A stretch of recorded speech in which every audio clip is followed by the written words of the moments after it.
There's one tech company that's silently changing how governments work. In the US, its services are used by ICE to track, analyze, and deport people. Not just undocumented migrants, but people with legal status. People that have never been charged with a crime.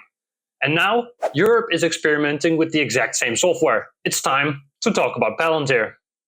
Palantir builds platforms that combine massive amounts of data, such as government data, travel data, and healthcare data, into profiles that can be searched, compared, and ranked. In the US, ICE uses Palantir for 4 core purposes. The first one is ICM, which stands for Investigative Case Management. It basically collects and links data on every single person that ICE is tracking and builds one giant data profile.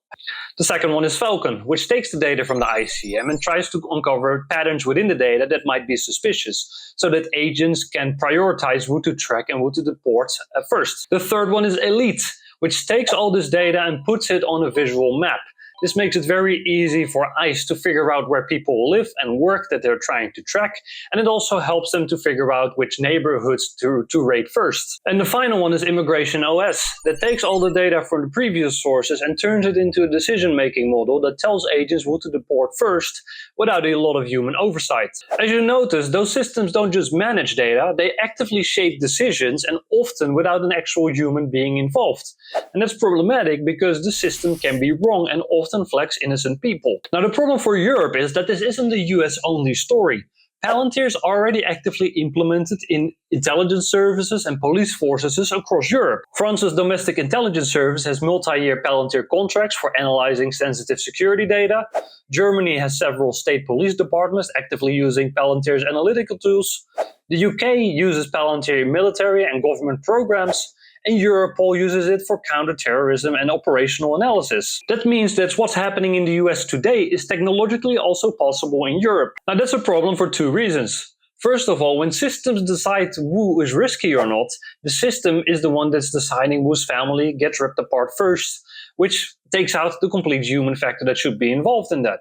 And secondly, we're actively outsourcing our most secure data to a foreign government that has shown time and time again that it doesn't have the well-beings of Europeans in mind. Now, a question that you might have is how you can protect yourself against this. And that's the problem. You can't, or at least not fully.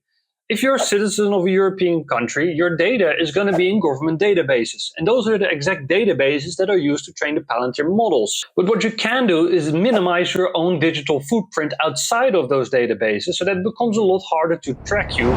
Some practical tips are using a privacy-focused email provider that's based in Europe and that doesn't sell your info. Using a VPN to make it harder to track you when you're using the internet. Not using Google, Facebook, and Apple login everywhere, and instead using a European email provider that allows you to create aliases for each service, and using a password manager to have a unique password everywhere. All of these things can be done by stepping away from US big tech and finding European privacy-focused companies.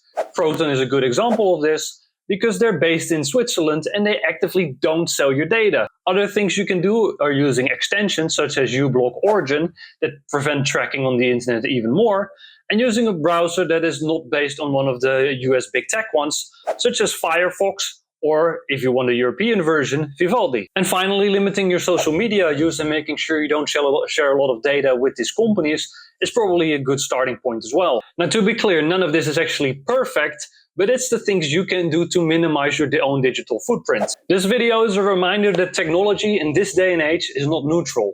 If a company's tools are used to target citizens of a country, that tool becomes a powerful arm of the state. Europe needs to ask not just, should we regulate data, but also, who gets to build the tools that control Europe, and do we even want these tools in the first place? Because once those systems shape government action, undoing them becomes almost impossible. And that's a threat no matter where you live.